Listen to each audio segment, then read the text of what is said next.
C square plus A B plus B C plus C आपसे पूछता है तो half of A plus B का स्क्वायर, बी प्लस सी का square, C plus A का square, या फिर A square plus B square plus C square minus A B minus B C. इस पर सवाल क्या है मैं आपको बता देता हूँ, फिर इस पर बहुत सारी चीजें आगे करेंगे, थोड़ा सा तेज चलेंगे। यहाँ तक किसी को डाउट तो नहीं है?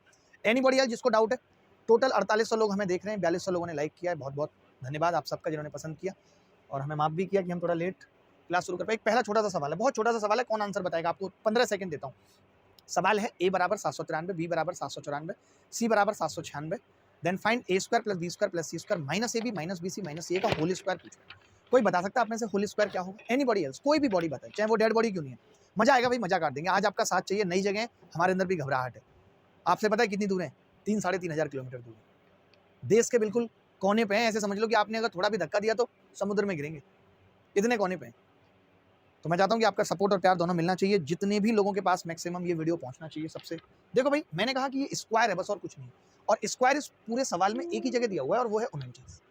मैं चाहूँ तो इस सवाल को ना करूँ क्योंकि इन्होंने स्क्वायर पूछा है, जिस भी एग्जाम में पूछा गया, और स्क्वायर नेगेटिव कभी नहीं हो सकता। अब ये रूट में नहीं आ सकता कभी, जिस हिसाब से दिया हुआ है, और 90 किसी का स्क्वायर नहीं होता, तो एक ही ऑप्शन है, 49 आंसर आ गया। लेकिन फिर भी अगर हम इसे निकालना चाहें तो कैसे निकाल सकते हैं? हाफ। हाफ का मतलब ए माइनस बी का स्क्वायर कितना होगा? 1। बी माइनस सी का स्क्वायर कितना होगा? 4। सी माइनस ए का स्क्वायर 9, और पूरे का होल स्क्वायर। आपने देखा 9 और 1 10 और 4 14, 14 को 2 से भाग करेंगे, 7 का स्क्वायर कितना आ जाएगा? 49। बेहद आसान सवाल, बेहद आसान सवाल था। किसी को इसमें डाउट है तो वो बता सकता है, वरना मुझे नहीं लगता कि इसमें डाउट की कोई वजह है। ठीक है, अब पता है लेकिन बात क्या है, अब मैं बताना क्या चाहता हूँ। ये तो एक छोटा मोटा सवाल इस तरीके का आएगा, मैं इस पर ज़्यादा फोकस नहीं कर रहा, आप कर लेंगे। ऐसा हो सकता है यहाँ 793 की जगह 792 आ जाए, यानी एक आपके दिमाग में रहना चाहिए कि इस तरीके का सवाल भी पेपर में पूछा जा सकता है। बट अब काम की बात इसमें क्या है, काम का इसमें क्या पूछा जाता है या पूछा जा सकता है, मुद्दे की बात वो है, हम उस पर फोकस करते हैं। ठीक है, करते हैं जी फोकस उस पर। मैं समझाता हूँ आपको। मान लेते हैं कि किसी ने हमें ये दे दिया, मान लेते हैं कि किसी ने हमें ये दे दिया कि ए स्क्वायर, ये गिवन दे दिया हमें। देखना इसमें बहुत मजा आने वाला है।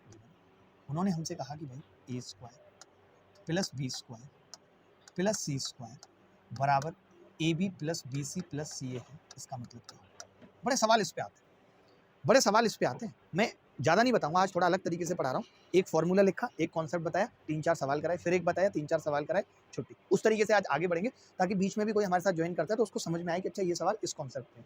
ऐसा नहीं करें कि पहले 15 मिनट में सारे कॉन्सेप्ट बता दिए फिर सवाल करें। अभी आप अच्छे से आप बात कर रहे हैं, आप समझ पा रहे हैं, मेरे को खुशी हो रही है। बहुत घबराहट हो गई थी, पता है, ऐसे अजीब सी टेंशन सी हो गई थी, ये चल पाएगा नहीं चल पाएगा। क्योंकि पता है आप पता नहीं समझ पाएंगे नहीं समझ पाएंगे, बट मेरा भी बड़ा एफर्ट लगता है। मैं 5 बजे से बैठता हूँ कि सवाल अरेंज करने हैं, कैसे क्या करना है। ये कोशिश करता हूँ कि एक एक बच्चे के दिल दिमाग में सारी चीज़ें उतार पाऊँ। मेरा भी एफर्ट रहता है, कोई बात नहीं, आप मत मानो। बस मैं चाहता हूँ कि मेरा एफर्ट रहे ना रहे, बस आपका सिलेक्शन हो जाए। तो कभी जीवन में मुलाकात हो तो जरूर बताइएगा कि आप पढ़े थे और आपको उससे फायदा मिला था। इसीलिए मैं बाकी सब्जेक्ट्स में भी लेकर आ रहा हूँ यूट्यूब पे सब कुछ। 1 अक्टूबर या 2 अक्टूबर में अनाउंस कर दूंगा सारी चीज़ें। देखो भाई, यहाँ पे मैं ये कह रहा हूँ, अब पहले तो आप यहाँ पे ना रट लो, अब याद कर लो कि इसका मतलब होता है सीधे सीधे ए बराबर बी बराबर सी। इसका मतलब होता है, मैं और ऊपर लगा लेता हूँ माइक, ठीक है। इसका मतलब होता है ए बराबर बी बराबर सी। तो ए बराबर बी बराबर सी क्यों होता है, एक बार जानना जरूरी है। क्योंकि अगर जान पाएंगे तो जरूरी नहीं है कि हर बार ऐसे ही दे, कुछ और करके भी पूछा जा सकता है। कैसे? जैसे मैं ये कह रहा हूँ आपसे यहाँ पे छोटी सी चीज कि भाई आप इसको लिख सकते हो a square plus B square plus C square minus A B minus B C minus c a, और इसको लिख सकते हो half of a minus b का square plus b minus c का स्क्वायर प्लस सी माइनस ए का square. ये लिख सकते हैं कि नहीं? मैं एक बार अपना पेन यूज करके देखूं दोस्तों, मैं अपने फ़ोन का पेन यूज करके देखूं, शायद इससे कम आवाज़ आए, आई थिंक। ठीक है, मैंने ये करके देखा, तो आपने कहा कि अगर ये बराबर है तो हम इसको 0 के बराबर लिख सकते हैं। आवाज़ कम आई। मैंने क्या कहा कि हम इसे 0 के बराबर लिख सकते हैं। अब आप एक चीज़ बताओ कि अगर ये 0 के बराबर है तो पिछली क्लास में हमने ये पढ़ा था कि सम ऑफ स्क्वायर 0 तभी हो सकता है, स्क्वायर का सम 0 तभी हो सकता है जब ये पर्टिकुलर 0 के बराबर हो। हमने पिछली क्लास में आपको ये सिखाया था, या आज भी बता रहे हैं, कि जब आप किसी का भी स्क्वायर करते हैं तो वो पॉजिटिव होता है। जब आप इसका स्क्वायर करेंगे तो पॉजिटिव होगा, जब आप इसका स्क्वायर करेंगे तो वो पॉजिटिव होगा। और पॉजिटिव का सम 0 नहीं आ सकता, वो तभी 0 आ सकता है जब ये तीनों पर्टिकुलर 0 के बराबर हों। तो आप बताइए ये 0 के बराबर कब होगा? जब ए बराबर बी होगा, ए बराबर बी होगा। ये 0 के बराबर कब होगा? जब बी बराबर सी होगा। ये 0 के बराबर कब होगा? जब सी बराबर ए। तो हमने यही सीखा और यही आपको याद कराया कि अगर A square plus B square plus C square A B plus B C plus C A है तो ए बराबर बी बराबर सी होगा। यहाँ पे मैं एक बात छोटी सी और बताना चाहता हूँ, बहुत छोटी सी, ज़्यादा बड़ी नहीं, ठीक है। बहुत छोटी सी एक बात और बताना चाहता हूँ, बहुत मज़ा आ रहा है आपके साथ, अच्छा लग रहा है। देखो मैं क्या बताना चाह रहा हूँ, अब मैं आपको कुछ याद कराना चाह रहा हूँ। कैसे याद कराना चाह रहा हूँ, मैं ये कह रहा हूँ कि अगर मैं यहाँ पे सी को नेगेटिव रख दूँ तब आप क्या कहोगे? ये तो पहला पॉइंट हो गया, दिस इज पहला पॉइंट। दूसरा पॉइंट क्या होगा?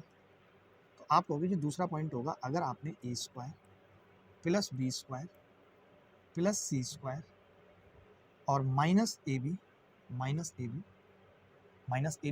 आप अगर सी को नेगेटिव रखोगे तो ये दोनों क्या हो जाएंगे? प्लस हो जाएंगे, बी सी प्लस सी ए बराबर 0।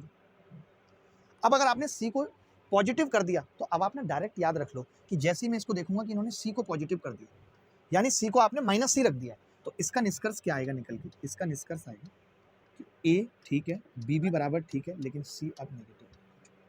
ये आपको डायरेक्ट याद रखना है, इससे रिलेट करना है कि इस केस में क्या होता था? ए बराबर बी बराबर सी। अब अगर ये दोनों पॉजिटिव हो गए, इसका मतलब सी नेगेटिव हो गया, तो सी नेगेटिव रख दिया। अगर यहीं पे ये दोनों होते पॉजिटिव तो मैं समझ जाता, इसका मतलब आपने बी को नेगेटिव रख दिया, तो ए और सी तो एज इट इज आते, मैं बी को नेगेटिव कर देता। ये बात आपके दिमाग में रहेगी। अगर मैं इसको पॉजिटिव करूँ और इसको पॉजिटिव करूँ, इसका मतलब क्या है कि बी सी तो जैसे थे वैसे ही हैं, मैंने ए को नेगेटिव कर दिया तो ए नेगेटिव आ जाता। फटाफट से बताओ ये बात समझ आई या नहीं आई? मैं आपको अगले पेज पर लिख के दिखा रहा हूँ यही चीज़। ये सारी चीज़ें अगर आपको समझ आई हैं तो भी बहुत अच्छी बात है, नहीं तो याद तो करनी पड़ेंगी, रटनी पड़ेंगी।